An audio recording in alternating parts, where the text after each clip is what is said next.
Congress cabinet మంత్రి మాట్లాడింది కదా, అలా మామూలు మంత్రి అత్యంత బలవంతుడు ఆయన కేబినెట్లో. రేవంత్ రెడ్డి గారికి ఎవరైనా పోటీ ఇస్తారంటే ఈయన ఇస్తాడు. ఇప్పుడు ఇప్పటికీ ఫోన్ ట్యాపింగ్ బీఆర్ఎస్ నేతలు చేస్తున్నట్టు అనుమానాలు ఉన్నాయి. అనుమానాలతోనే 2 సంవత్సరాలు నడిపించారు. అనుమూల రేవంత్ రెడ్డిని ముఖ్యమంత్రి చేసుకురు. గిరీష్ నువ్వు వత్తాసు వలుగుతున్నావు బీఆర్ఎస్ పార్టీకి అని చెప్పి నా మీద ఆరోపణలు చేస్తారు. నేను ఆధారాలు పెట్టరు సారు అని చెప్పి మాట్లాడుతున్నా.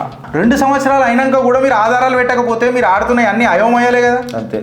ఆ అనుభవం నాకు కొత్త అనుభూతినిచ్చి అనుమూల సర్కారు పైన విమర్శ చేసేటట్టు సృష్టించింది. మీ అధికారంలో ఉన్నాక కూడా మీరు ప్రతిపక్షంలో కూర్చున్నారు. అంతే ఫ్యాక్ట్ ఇది. ఈ 2 నెలల కొద్దిగా ఎక్కువ మీద దొరకలేదు వాళ్ళకు. 2 సంవత్సరాలే ఎక్కువ పెడి దొరకలేదు. వీళ్ళు వాట్సాప్లో మాట్లాడుకుంటారట. ఎవరు? అందరు మంత్రులు. ఇలా కూడా టైప్ అవుతున్నాయని. Gautam Model School, Sun City branch, admissions are open for 2026. No admission fee, free school uniform and also bus transportation available for nursery to 10th class. Hurry up. Address: Sun City branch opposite Kasturba Trust. Limited seats. Contact us now 8121573123 and 8977113123. ఇప్పటికీ phone నేను అందుకే అన్నా కదా, కాంగ్రెస్ హయాంలో ఎవరి cabinet ఉంది? KCR cabinet ఉన్నది. నేను డైరెక్ట్గా చెప్తున్నా. ఇప్పుడు ఇది సాక్ష్యం నేను కదా. ఎవరు మాట్లాడారు? పొంగులేటి కాంగ్రెస్ కేబినెట్ మంత్రి మాట్లాడింది కదా, అలా మామూలు మంత్రి అత్యంత బలవంతుడు ఆయన కేబినెట్లో.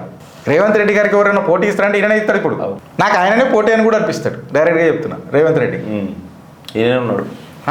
ఇప్పటికీ ఫోన్ ట్యాపింగ్ బీఆర్ఎస్ నేతలు చేస్తున్నట్టు అనుమానాలు ఉన్నాయి. అనుమానాలతోనే 2 సంవత్సరాలు నడిపించారు. అనుమూల రేవంత్ రెడ్డిని ముఖ్యమంత్రి చేసుకురు. కరెక్టా? కరెక్టే. నేను అన్నది ఎంత మంచిగా ఉంటుంది చూడు. తెలుగు భాష కూడా ఎంత మంచిగా ఉంటుంది చూడు. అది మళ్ళీ రైమింగ్ మళ్ళీ ఒకసారి వేసుకుందాంరా. బీఆర్ఎస్ నేతలు చేస్తున్నట్టు అనుమానాలు ఉన్నాయి. ఈ అనుమానాలు మనని అయోమయం చేసి అనుమూల సర్కార్ని మనం తెప్పించేటట్టు చేసిరు ఈ కాంగ్రెస్. మన ఈ అనుమానాలు వాస్తవాలు ఎప్పుడైతే అని చెప్పి మాట్లాడితే గిరీష్ నువ్వు వత్తాసు వలుగుతున్నావు బీఆర్ఎస్ పార్టీకి అని చెప్పి నా మీద ఆరోపణలు చేస్తారు. నేను ఆధారాలు పెట్టరు సారు అని చెప్పి మాట్లాడుతున్నా. రాషన్ పానీ తీసుకొని నేనే బీఆర్ఎస్ మీద ఎగురుతా అని చెప్పి చెప్తున్నా. మీరు 2 సంవత్సరాలు అంత ఎందుకు రాబాయి? అప్పుడు మీరు ఆరోపణలు చేసినప్పుడు నేను కూడా బీఆర్ఎస్ని పొల్లు అన్నా కదా. నేను అన్నా కదా. నేను అనలే అని ఒక వీడియో దిగిరు మీరు నాది. నేను అప్పుడు అన్నా 2 సంవత్సరాలు అయినాక కూడా మీరు ఆధారాలు పెట్టకపోతే మీరు ఆడుతున్నాయి అన్ని అయోమయాలే కదా. అంతే. ఆ అనుభవం నాకు కొత్త అనుభూతినిచ్చి అనుభూతి నన్ను అయోమయంలకు దించి అనుమూల సర్కారు పైన విమర్శ చేసేటట్టు సృష్టించింది, తయారు చేసిందని. అదేదో అప్పుడప్పుడు రాసుకోవాలి మనం కూడా. మంచిగా వస్తుంది ప్రాస. ఇక అవి ఎక్కడున్నాయో, ఆ ఎక్విప్మెంట్ ఎక్కడుందో అమర్చారో, అదేదో వీళ్ళు ఇంట్లో పెట్టినట్టు అమ్మ ఏ స్కూల్కి చెడిపల్లిలో కూడా పెట్టిరవచ్చు. మళ్ళా దారం లాంటి మైక్రోఫోన్లు, దారం లాంటి అవేమో పెట్టిరేమో మళ్ళీ చూసుకోర్రి. ఓపెన్గా చెప్తున్నా చెడిపల్లిలో కూడా ఇంత అనుమానంతో వీళ్ళు ఇంత భయాందోళనల క్యాబినెట్ నడుపుతున్నారంటే నిజంగా రాబోయే ఓపెన్గా చెప్తున్నా కదా. అసలు మీరు బలాదుర్రైనా మీ అధికారంలో ఉన్నాక కూడా మీరు ప్రతిపక్షంలో కూర్చున్నారు. అంతే ఫ్యాక్ట్ ఇది. మీరు ఫస్ట్ ఆఫ్ ఆల్ బీఆర్ఎస్ని బ్యాక్ఫుట్లో పెట్టలేకపోతున్నారు. మీ ఆరోపణలకు ఆధారాలు పెట్టలేకపోతున్నారు. ప్రజాదరణ పొందలేకపోతున్నారు. మళ్ళీ ఇంత పెద్ద ముక్కు పెట్టుకొని మళ్ళీ 8 సంవత్సరాలు మేమే అని అంటున్నారు. ఈ 2 నెలల కొద్దిగా ఎక్కువ మీద దొరకలేదు వాళ్ళకు. 2 సంవత్సరాలే ఎక్కువ పెడి దొరకలేదు. మళ్ళీ ఇంత పెద్ద వ్యవస్థ ఉన్నది పోలీసుది. నేను చెప్పినా కదా, లాఠీ పట్టుకొని 10 మంది 4-5 వేల మందిని కంట్రోల్ చేశారు. అసలు తెలంగాణ పోలీస్ ఇజ్జత్ తీస్తున్నారు మీరు ఇట్లాంటి కథలు మాట్లాడి. సార్ నేను ఏమంటున్నా, దయచేసి చెప్తున్నా చాలా చాలా చాలా చాలా పెద్ద పెద్ద పాజిటివ్ సైన్స్ ఉన్నాయి తెలంగాణ పోలీస్ మీద. పాజిటివ్ సైన్స్ నాకు ఎన్నో ఉన్నాయి. నాకు మంచి మంచి దోస్తులు కూడా ఉన్నారు. వాళ్ళు మాట్లాడిన మాటలు కూడా ఉన్నాయి. ఏం చేస్తారు ఇప్పుడు? ఫర్ ఎగ్జాంపుల్ కంపల్షన్ కరెక్టా రాంగ? ఏం చేస్తాం చెప్పు? అంతే. నా జీవితము, నా ఉద్యోగము, నా పిల్లల భవిష్యత్ అంతా సంకరాకపోతుంది అని అంటే ఎవడికో వినాల్సిందే కదా. నేను అందుకనే అంట ఫ్రెండ్స్, పోలీసు వాళ్ళని వేస్ట్. రాజకీయ నాయకులను పోలీసుని స్వచ్ఛంద సంస్థ చేయమనండి. అరే దీని అమ్మ జీవితం అప్పుడు ఉంటుంది చూడు అసలైన సిసలైన మాట. తెలంగాణ పోలీస్ అని అనగానే మామూలు ఉండదు అప్పుడు. అంతే కరెక్టా రాంగ? నాకు అన్యాయం జరిగిందని చెప్పి నేను పోలీసులను విమర్శిస్తలే. మళ్ళీ కూడా నేను విమర్శించవచ్చు పోలీసులని. ఆనాడు అంత అయింది ఇంత అయింది మీరేం కాదు. మళ్ళీ అదే రోజు నా ఆఫీస్లో దాడి జరిగితే ఫోన్ చేసిన వితిన్ 2 minutes ఉన్నారు పోలీసు. 2 minutes కూడా పట్టలే. అన్న ఇట్లా అవుతుంది మా చిత్రగుప్తు ఛానల్లో అనగా నువ్వు లొకేషన్ పెట్టానన్న రప్మంది గిర్రీడ. మళ్ళీ అదే పోలీసు కదా స్పందించింది. మళ్ళీ గిరీష్ ఆనాడు నువ్వు స్పందించలే కదా, ఏ ప్రెషర్ ఉండే? ఆనాడే ప్రెషర్ లేకుండే. నేను ఫోన్ చేసిన ఈ ఆఫీస్ మీద 3 సార్లు దాడి జరిగింది. 3 సార్లు వచ్చిర్రా పోలీసులు. చెప్పిన విత్ ఇన్ ఫ్రాక్షన్ ఆఫ్ సెకండ్లు ఇట్లా దిగిండ్రు. నెక్స్ట్ టైం అయితే ఇట్లా చెప్పుడే ఆలస్యం దిగిపోయారు 3 సార్లు. ఆనాడు గిరీష్ వాళ్ళని ఇంటి మీద దాడి జరిగిందని అంటే ఏం ప్రెషర్ ఉండే మళ్ళీ వాళ్ళకు? అందరు పోలీసులే కదా, అన్ని సైబరాబాదే కదా. కరెక్టా రాంగా? పొలిటికల్ ప్రెషరే పోలీసులని పాపము ఇబ్బందిపరమైన ఇష్యూలు చేస్తుంది. పోలీసు వాళ్ళని తిట్టి ఫాయిదా లేదు ఫ్రెండ్స్. నేను ఏమంటున్నా, ఆ జాగాలో నువ్వున్నా గదే చేస్తావు.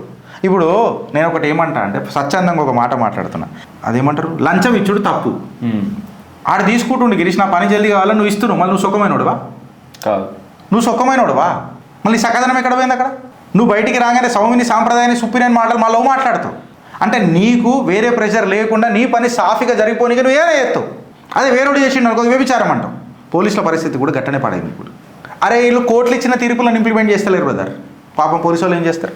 ఇగో ఇప్పుడు గిసుంటి మనం ఇప్పుడు పొంగులేటి శ్రీనివాసరెడ్డి గారు మాట్లాడిన మాటలు, ఇది ఇన్ఫ్యాక్ట్ చెప్తే వాళ్ళ ప్రభుత్వాన్ని అయితే ఇజ్జత్ తీసేసిండ్రు. ఇప్పుడు ఈ స్టేట్మెంట్ అయితే కాంగ్రెస్ ఇజ్జత్ పోయింది అంటే వీళ్ళు ఏం మాట్లాడుకుంటలేరు.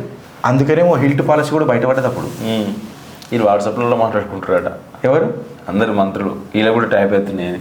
మళ్ళీ ఇప్పుడు మళ్ళీ రేవంత్ రెడ్డి చేస్తున్నాడా, కేసీఆర్ చేస్తున్నాడా? అది ఎట్లుందంటే కేసీఆర్ ఇంట్లో మొత్తం ఇట్లా ప్లానటోరియం లెక్క పెట్టుకున్నట్టున్నాడు. మొత్తం ఇట్లా ఇట్లా గుండి ఇట్లా ఇట్లా మనం చేస్తాం చూడు సినిమాలలో, ఇట్లా ఇట్లా మొత్తం సినిమా వస్తుంది చూడు, అట్లా చూసి ఈ నరేటివ్ నడుపుర్రా మీరు మీడియాలా.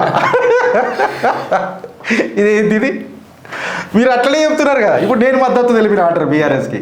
మాట్లాడింది మీరు మాట్లాడినాక నేను మాట్లాడుతున్నా అంతే. నేను జర వ్యంగ్యంగా మాట్లాడినొచ్చు గంతే. బట్ మీరు మాట్లాడింది గవే కదా. నమస్తే తెలంగాణ అసలు ఉన్నది తీయది. నమస్తే తెలంగాణ పోదాంపతి. ప్రలోభ బాంబు. ఎన్నికల వేళ ఉద్యోగ నేతలకు పొంగులేటి టెలికాన్ఫరెన్స్. కాంగ్రెస్ను గెలిపిస్తే మీ పనులు అవుతాయంటూ వ్యాఖ్యలు.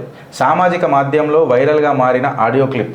అధికార పార్టీ కార్యకర్తలను మించేలా సంఘాల నేతల శైలి ఏంటది? ఎదలపురంలో కాంగ్రెస్ గెలుపును కృషి చేస్తామని హామీ. ఎన్నికల నిబంధనలను మంత్రి తూట్లు పొడిచారని బీఆర్ఎస్. పొంగులేటిపై చర్యలు తీసుకోవాలంటూ కలెక్టర్ ఫిర్యాదు. నేను మాట్లాడిన ఆడియో బయటకు వెళ్ళొచ్చింది. మంత్రి తను మాట్లాడింది నిజమైనట్టుగా పరోక్షంగా ఒప్పుకోలు. ఫోన్ ట్యాపింగ్ చేస్తున్న రిమోట్ను అనుమానపు ఆరోపణలు. నా దగ్గర ఇంకో కొంతమంది కూడా ఉన్నాయి. చిత్రగుప్తులం కదా, నాకు అందరూ పంపిరు కార్యకర్తలు, అవి కూడా ఉన్నాయి. నేను ఏంది తెలుసా ఫ్రెండ్స్, ఓపెన్గా చెప్తున్నా, నేను ఫ్రిక్షన్ తీసుకునే రకం కాదు జనరల్గా. కాకపోతే వీళ్ళు చేస్తున్న లంగాలు వచ్చే దందలు ఇప్పుడు గినకు పొంగులేటి అయినో అదనో కాదు, తెలంగాణ బీజేపీలో కూడా జరిగినాయి, వేరే పార్టీలలో కూడా జరిగినాయి. కాకపోతే కాంగ్రెస్ వాళ్ళు బయట పడుతున్నారు. అంటే ఇలా దాంట్లో నమ్మకం ఉందా ఎవరికల్లా? ఒకళ్ళకి లేదు. వీళ్ళే బయట పడుతున్నాయి డైరెక్ట్గా. ఒకటన్నా బీఆర్ఎస్ మీద రాసిండా, బీజేపీ మీద రాసిండా? అధికార పార్టీ కాదు మీరు, ఆత్మవిశ్వాసం లేని పార్టీ.